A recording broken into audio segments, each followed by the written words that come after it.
Daniel Hurbechtel, j'ai 89 ans, et j'ai fait partie du dernier convoi qui est parti de Drancy pour l'Est le 31 juillet 1944. Et je suis arrivé à Auschwitz sans en avoir entendu parler au préalable.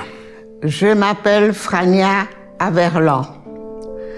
Je suis née en Pologne en 1926.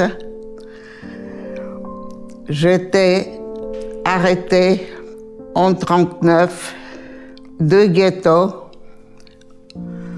4 camps de concentration, libérés le 8 mai 1945.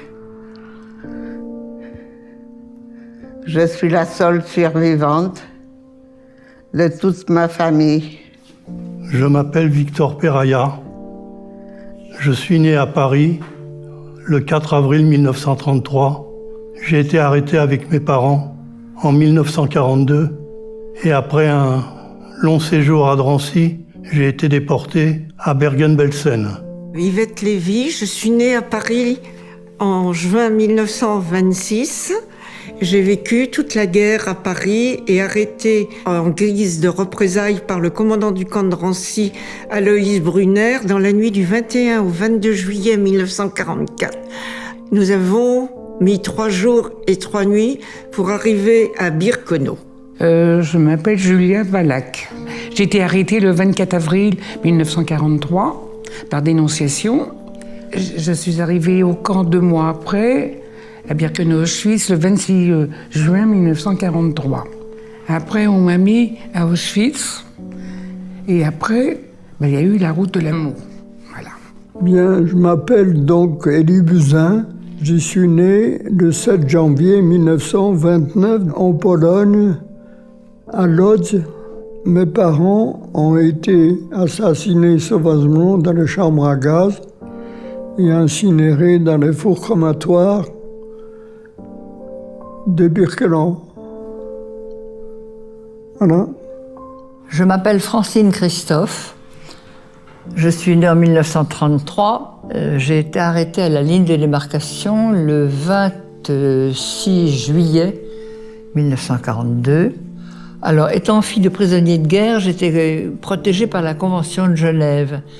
Ce qui fait qu'au lieu d'être déportée dans un camp d'extermination, j'ai été déportée dans un camp de concentration. Voilà pourquoi je suis encore en vie.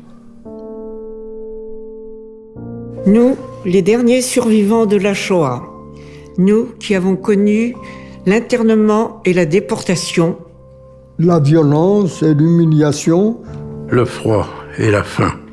Nous qui avons côtoyé la mort.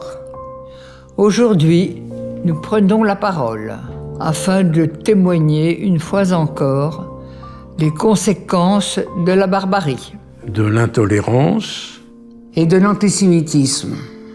À l'heure où les extrémismes gagnent partout du terrain, Jusqu'à notre dernier souffle, nous vous demandons de transmettre notre histoire. De la défendre contre toute tentative de banalisation. Ou de négation. De rapporter nos paroles. et de dire le nom de nos camarades disparus. demain, nous comptons sur vous pour ne rien laisser passer. Pour vous élever contre toute forme d'antisémitisme. De racisme et contre tous les génocides. la vigilance n'est pas un vain mot.